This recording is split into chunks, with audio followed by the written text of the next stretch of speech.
The name of this channel recalls the cyclical way in which history repeats itself. Sometimes over centuries, sometimes over decades, and sometimes over just 5 years.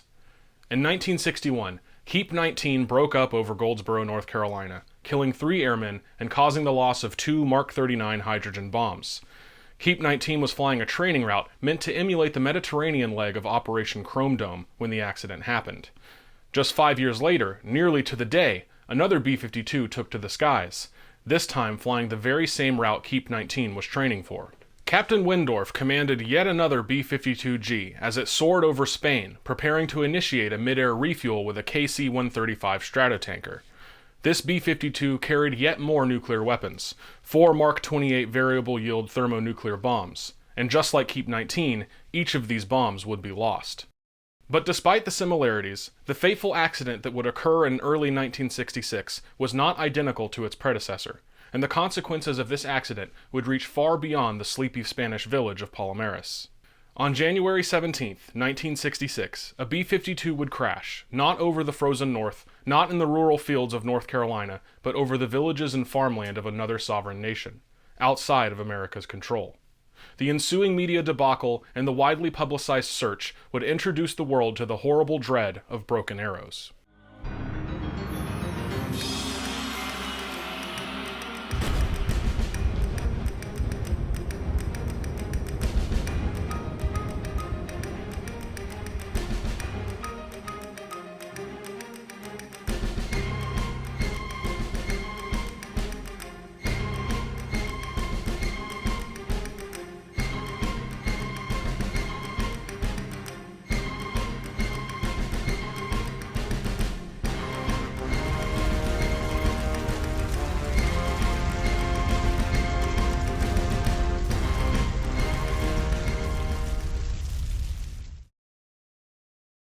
Strategic Air Command had a monumental task on its hands at the outbreak of the Cold War. The airmen of SAC were the first and last line of defense during nuclear war, being the razor's edge of victory or defeat during the all but inevitable conflict with the USSR. It wouldn't have been enough to be ready to retaliate, as nuclear weapons gave Russia the ability to deliver a knockout punch in round 1, before anyone had time to react. SAC needed to be able to strike concurrently with Russia, if not preemptively. To do this, SAC needed to maintain constant vigilance in the air, on the alert at all times, ready to bomb targets in concert at a moment's notice. I've discussed the Airborne Alert program before in the sister video to this one, so if you'd like to know more about it, you can watch my last Broken Arrow video. But suffice it to say, the program would see consistent flights of heavily armed B-52s, along with a fleet of refueling tankers to keep them airborne. Operation Chrome Dome was the name given to a 3-route mission that saw B-52s flying specific paths that would allow for near-instant incursion into Soviet Russia, should the need arise. In total, Chrome Dome would see at least 12 B-52 flights a day, requiring SAC to maintain bases to service and refuel these B-52s when the need arose. The Mediterranean route in particular required SAC to maintain international bases, specifically in Europe. The B-52 was SAC's bomber of choice by 1966, and the Buff was, and is, a stalwart war machine with a legendary reputation in the aviation community. This plane was able to carry all the deadly world enders the Air Force could desire, and it was capable of cruising at 50,000 feet or scraping the deck at literal hundreds of feet, right under the Soviets' radar. And barrel that baby in so low. I mean, you ought to see it sometime. It's a sight. A big plane like a 52. Vroom! This jet exhaust frying chickens in the barnyard. But the Buff couldn't do it alone, and its faithful companion would always be there to aid in its mission. The KC-135 Stratotanker is an aircraft with a record nearly as impressive as its counterpart. Humble in appearance and reputation, SAC truly could not have pulled off their mission without the Stratotanker. Again, I go over the B-52G in much more detail in my last Broken Arrow, so if you'd like to know more, go check it out. But I will mention now that the issue that caused the 1961 Goldsboro crash was metal fatigue on the right wing. This bears mentioning for reasons I'll get into later, but this is really all I need to say about the Stratofortress for this video, as we will soon see. Captain Windorf and his crew were cruising over the scrubby village of Palomares, Spain, when it was time to refuel. The third pilot, Major Larry Messinger, was on the stick, taking his turn at the stressful maneuver. The planes got into position without issue, and Messinger began to approach the tanker. He was coming in a little fast, but the boom operator on the KC-135 did not make a call to break away, and Larry kept coming. Suddenly, there was an enormous explosion, and a fireball consumed the rear end of the B-52 and the entirety of the fuel tanker. Captain Windorf was rendered unconscious by the force of the blast, coming to moments after the explosion. He looked to his right and saw that Messinger had ejected. He tried to do the same, but his left hand was gripping the throttle hard, and he couldn't lift it due to the G-forces caused by the free-falling aircraft. He pulled the ejection lever despite his untucked arm, sure that it wouldn't be there when he left the plane. The co-pilot, Lieutenant Rooney, had been in the lower deck, reading a book at the time of the crash. He unbuckled from his non-ejection seat as the plane lurched to the left, causing him to fall forward, splitting his helmet. He looked at the radar navigator, Major Buchanan, and gave him the signal to eject. But Buchanan's chair malfunctioned after ejecting, leaving the airman stuck as it plummeted to the earth. The navigator, Lieutenant Montanus, ejected as well, and his chair likewise malfunctioned. Rooney was the last man left on the plane, and he knew that if he didn't get out now, he wouldn't make it. He looked toward the aft section and saw that a wave of fire and debris was screaming toward him. He leapt desperately toward the ejection ports left by Buchanan and Montanus, barely reaching the jagged hatch with his gloveless hands. He desperately gripped with bloody fingers, pulling himself halfway out, but now he was stuck in the hatch, pressed violently by the speeding wind. Then, in a miraculous turn, the plane shifted yet again, freeing him from the hatch and sending him plummeting to the sea beneath. So it was that with little reason apart from bad luck, Captain Windorf's crew was thrown into the winds over Spain. 4 hydrogen bombs were violently cast into the open sky, and 7 airmen were now dead.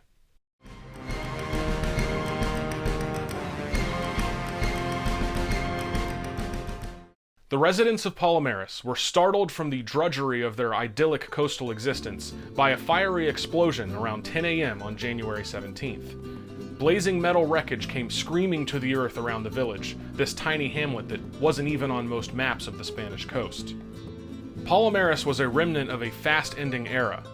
In 1966, Spain was under the rule of Francisco Franco, entering the 4th month of his 30th year as Spain's head of state, and his 27th year as Spain's absolute dictator. Franco was a tyrant and no mistake, part of the same ilk as Benito Mussolini and, yes, the Austrian corporal himself, Adolf Hitler. And this is no cheap comparison. Franco admired both men, and both Fascist Italy and Nazi Germany had helped Franco win Spain's bloody civil war in 1939. By all accounts, Franco had wanted to repay this favor to the Axis powers by joining their cause during World War II. But by the time he had secured victory in the Spanish Civil War, the dictator had little to offer Hitler and Mussolini. Franco, rather, took the more prudent route and declared Spain officially neutral during the war, a shrewd but well-taken move. Hate these filthy neutrals, Kiff. With enemies, you know where they stand, but with neutrals, who knows? It sickens me. After World War II, no one was under any aspersions about Franco's fascist tendencies, but the as-yet backward country of Spain was not at all what concerned the United States post-war. It wouldn't be long before America started courting Franco for his sweet Mediterranean real estate, and later, more specifically, its space for air bases to service the airborne alert mission. This was a win-win for these strange diplomatic bedfellows, as America got its international SAC bases, and Spain got international recognition, and of course, a fat paycheck from the States. SAC had several international bases in Europe by 1966, but the bases in Spain had become integral to SAC's mission, and soon they'd be downright essential. This is because France's president, war hero Charles de Gaulle, was about to kick the US out of his country for good. This meant that, apart from a single base in Portugal, SAC would have only Spain to host them in far west Europe. In fact, Torreon Air Base near Madrid hosted SAC's largest overseas force, so it goes without saying that diplomacy with Spain was of paramount importance to America in the 1960s. Luckily for the nuke jockeys of Strategic Air Command, Spain was in no hurry to kick them out at the time. The money and international affirmation was quickly propelling the pre-modern country into a thriving tourist destination, and as long as the Air Force behaved themselves, Franco's strict governance ensured zero complaints from any local dissenters. But even the isolated Spaniards of tiny Palomares couldn't ignore exploding B-52s and fiery wreckage raining down on their farmland. Farmers and fishermen alike craned their necks skyward to gaze at the inferno raging in the sky on January 17, 1966. Amongst the twisted metal and fire, some saw the billowing canopies of parachutes drifting over the land and sea. And despite the surprise and terror at the event, the villagers sprang into action to help not only their neighbors, but the stranded airmen as well. Windorf, Rooney, and Messinger were each rescued from the sea by Spanish fishermen. This despite Messinger deploying his chute far too early, causing him to drift miles out to sea. And by some luck, Captain Windorf managed to keep his left arm, though it had broken at the wrist. Major Buchanan was discovered inland, still strapped to his ejection chair. As he sprang from the bottom of the B-52, his chute hadn't even deployed, but he managed to dig it out of its bag and deployed it by hand. He survived, but the impact of his landing broke his back. Unfortunately, Montanus was discovered like Buchanan had been, but his neck was broken.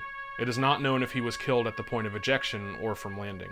In addition to Montanus, all 4 crewmen of the KC-135 were killed nearly instantly, along with the gunner, Sergeant Ronald Snyder, and the electronics warfare officer, Lieutenant George Glesher.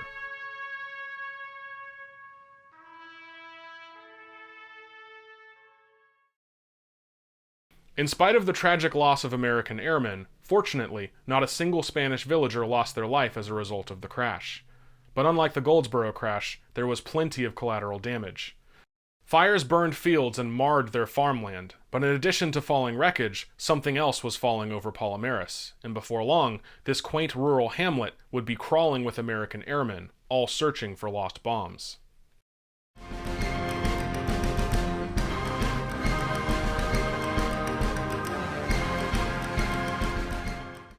The Air Force knew about the accident moments after it happened, thanks to another B-52 KC-135 pair that had been flying with Windorf's Buff.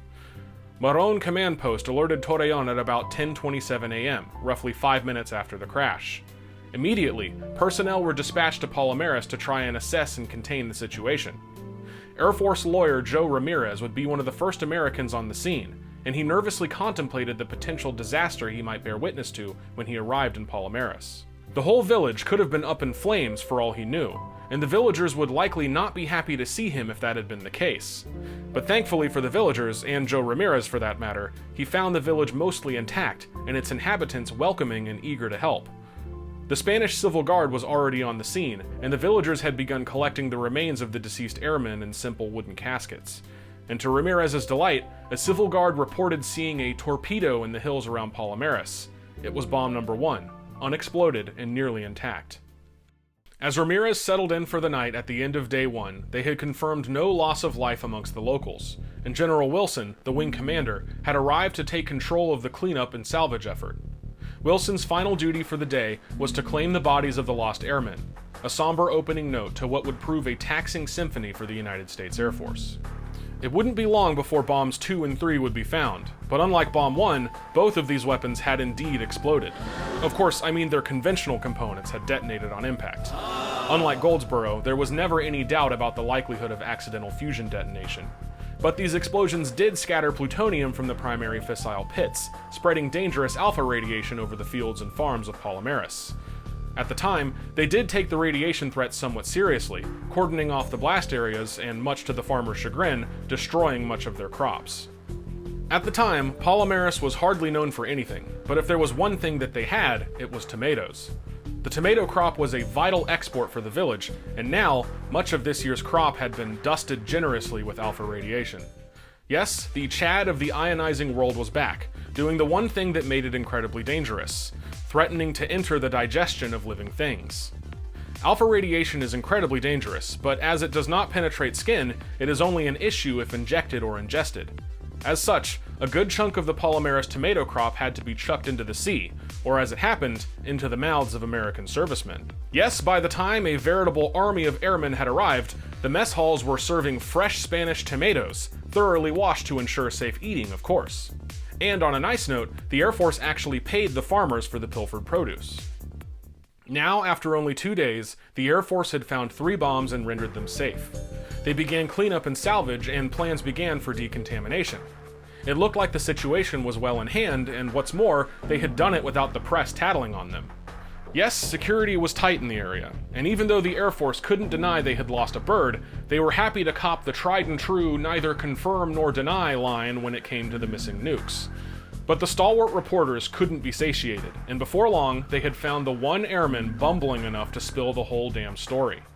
The next day, the New York Times broke a story reporting that Air Force personnel were scouring the Spanish countryside with Geiger counters. The loose-lipped airmen told them they had found 3 bombs, but one was still missing.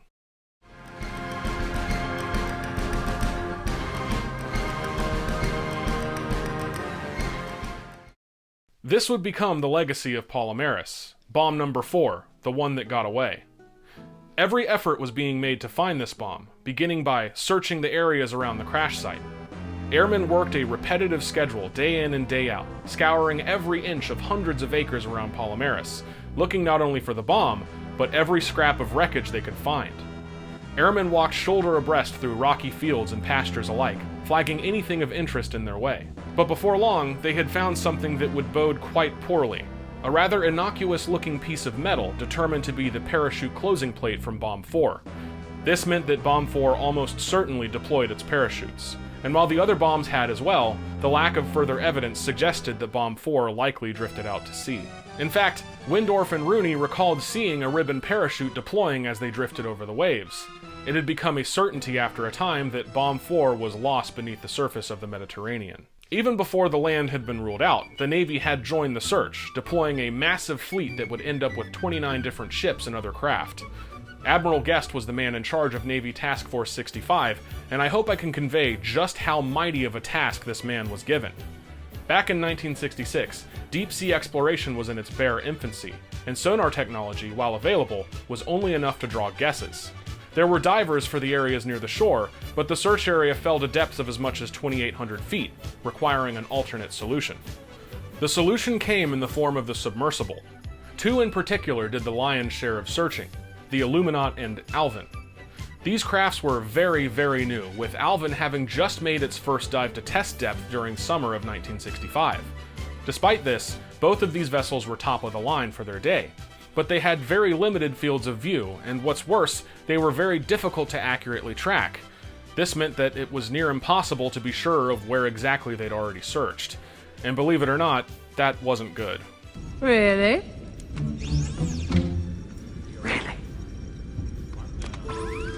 Based on eyewitness accounts, the positions of the rescued crewmen, and the flight path of the B-52, Guest was able to narrow the search area to a mere 27 square miles of ocean, an area larger than Manhattan. With rudimentary technology at their disposal, this would have been like looking for a pencil in a cornfield on a moonless night, with a penlight. With this outrageous search area and the sporadic search methodology, something had to give. And thankfully, math had the answer. Tony Richardson was a probability expert from a Philadelphia firm called Wagner Associates. Richardson, using all the information available at the time, managed to give Admiral Guest something he'd been missing: small, achievable goals that would bring the Navy closer to finding the bomb. After more than a month of searching rather aimlessly, Richardson gave Guest a grid map, with each square having its own search effectiveness probability rating. This was a score between 0 and 1 that determined the likelihood that the bomb had been missed during search. Guest's goal would be simple: try to get each square to the lowest possible score. But even as Alvin and Illuminat clicked off the points on their squares, more weeks passed with no sign of the bomb. By mid-March, the land search was still trudging on despite the decreasing likelihood of success, and the divers were all but finished with their portion of the search. Most of the airmen on land had switched into contamination cleanup, and the Navy was preparing to throw in the towel, with many a government committee contemplating the worst-case scenario of leaving an H-bomb in the Mediterranean. This was always a possibility, and as we learned in my second Broken Arrow video, it was something the Navy had already done. But things were a little different here. Not only did everyone know about this bomb already, it was off the coast of a very important ally.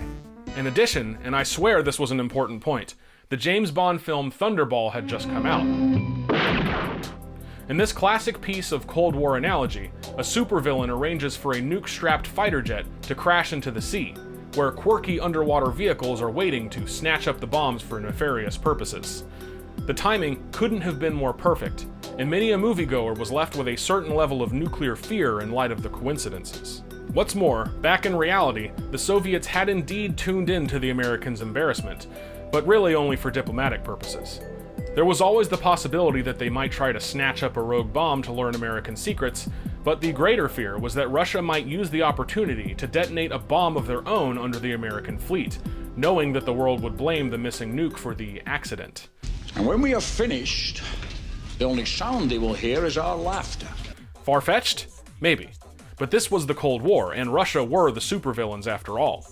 But thankfully for Task Force 65, apart from a quick harrying by a Russian spy ship, the Soviets seemed to take little action apart from diplomatic potshots. Even if it didn't mean fulfilling a supervillain's plot, it still meant a dismal image for the American atomic forces. Admiral Guest knew time was running out, and if he couldn't deliver the bomb, it might spell disaster for US diplomacy and his career.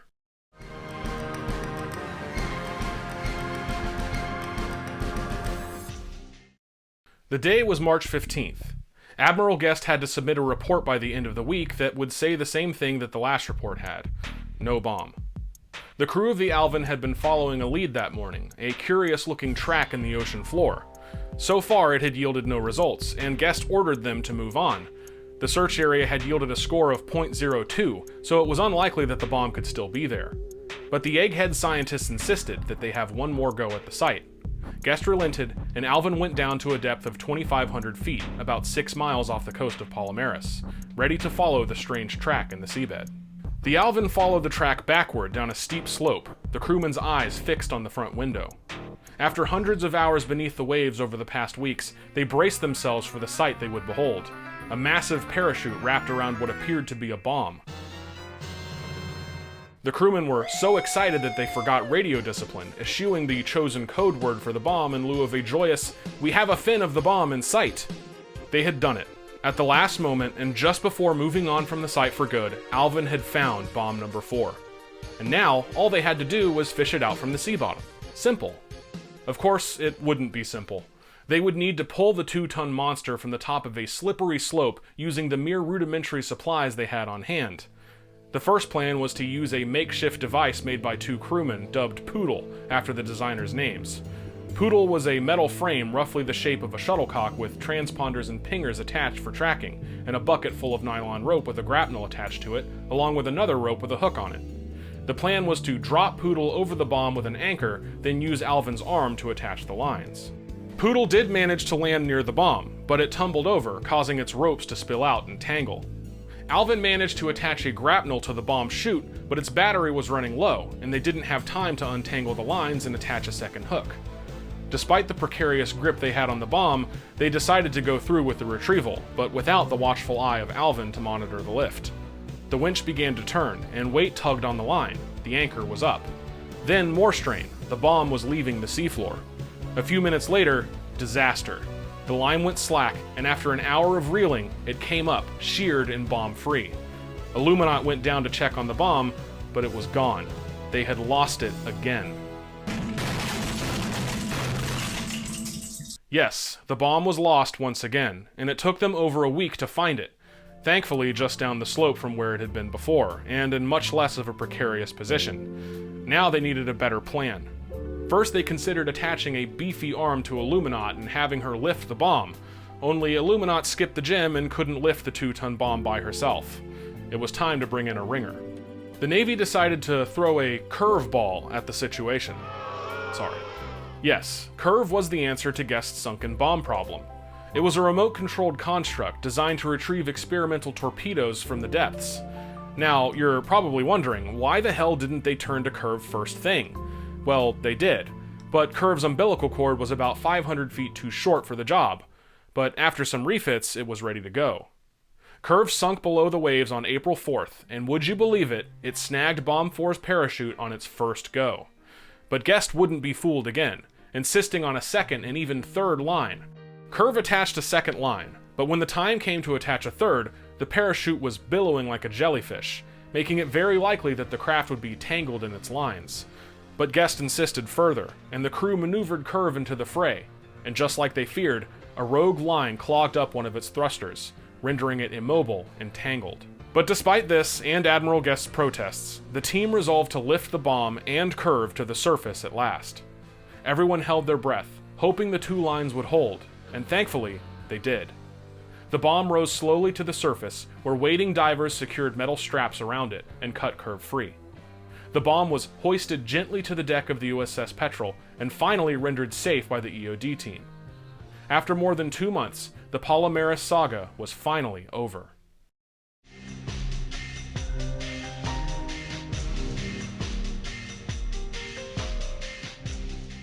Despite the celebratory attitude amongst the fleet, the affair wasn't quite over. Because of the highly public nature of the incident, the American ambassador to Spain, a man named Angier Duke, had arranged for a public display of the found bomb.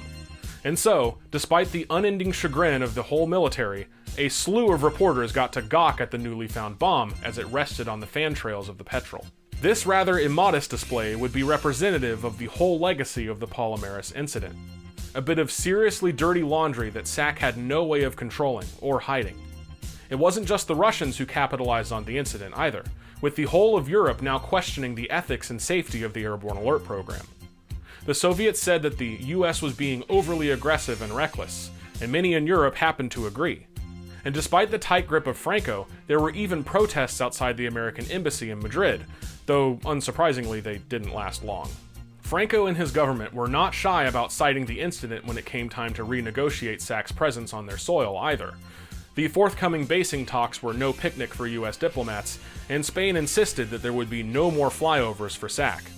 The Americans took it all in stride though, self-assured that a single accident amongst the literal hundreds of missions flown by this point was no reason for panic.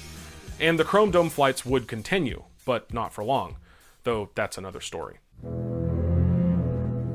Hey everybody, I'm in the middle of editing this video and I realized that I forgot to add something to the narrative. I had mentioned earlier about the metal fatigue that caused the Goldsboro crash factoring into this incident, and it sort of does and it sort of doesn't. So the official statement from the review board that looked over the crash is that it was pilot error, that Messinger overflew the KC-135 and crashed into it, which caused the explosion. But the pilots, all three of them, have always maintained that there was an explosion first, and that caused the B-52 to crash.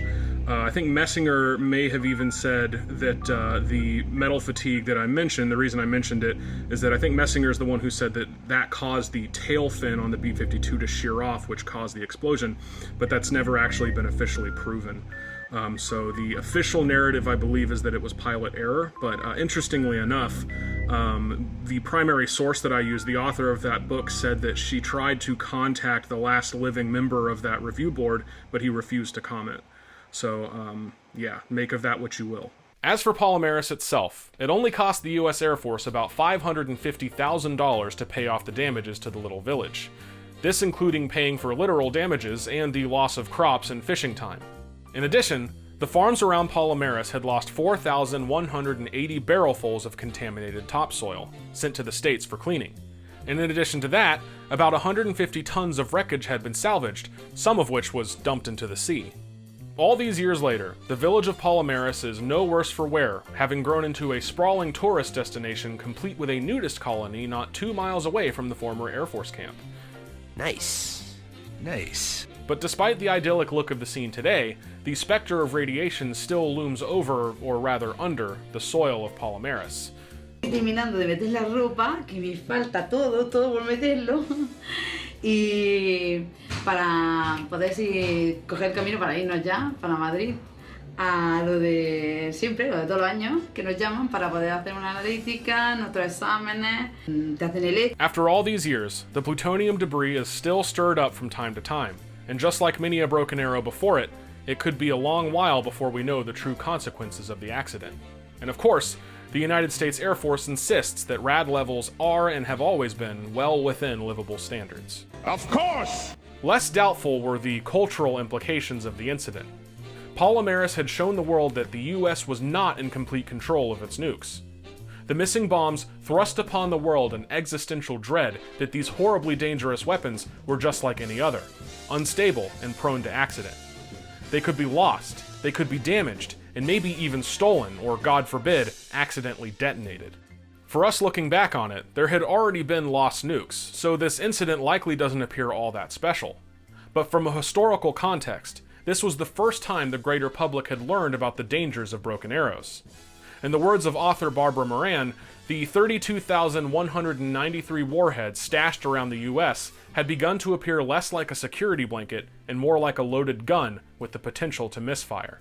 The deal with the devil no longer seemed worth it. Thanks everyone for watching, and I hope you enjoyed my 4th Broken Arrow essay. If you hadn't had a chance to check out the other ones yet, you can find the whole playlist on my channel. You can also subscribe to my channel while you're there, and I'd love it if you left a like and a comment too. It really helps me out. I'm still being crushed by the algorithm at the moment, which is a little rough, so if you want to check out my last 2 videos as well, that'd be awesome. Anyway, thanks for watching until the end, and I'll see you in the next one.